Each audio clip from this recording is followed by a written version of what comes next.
ഈ അമ്മൂമ്മയ്ക്ക് എന്താ പ്രാന്താണോ?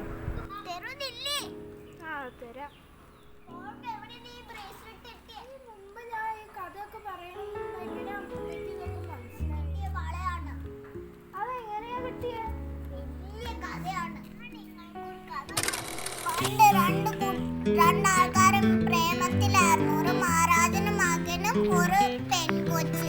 ഒരു ദിവസം മഹാരാജന്റെ മകന് ഒരു ബ്രേസ്ലെറ്റ് കൊടുത്ത് ഗിഫ്റ്റായിട്ട്. ഇതെല്ലാം ഒരാള് കണ്ടോണ്ടിരുന്നു. മഹാരാജനോട് അയാള് പറഞ്ഞപ്പോ മഹാരാജന് വളരെ ദേഷ്യമായി.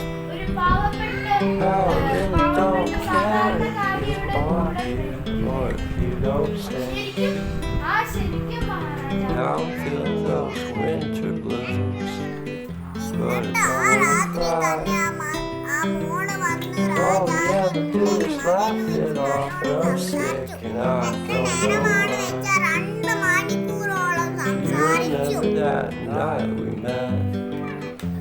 മണിക്കൂർ തീർന്നപ്പോ ഇതെല്ലാം രാജാവ് അറിഞ്ഞു. രാജാവിന് ദേഷ്യം സഹിക്കാതെ കൊല്ലാൻ ആലോചിച്ചിരുന്നു. പക്ഷെ ദേഷ്യം നല്ലോണം സഹിക്കാത്തപ്പോ അയാള് തന്നെ കൊല്ലാൻ ആലോചിച്ചു. Not exchange our hellos. I wasn't looking out for you. I'm sorry, I'm so shallow. But I'm still looking for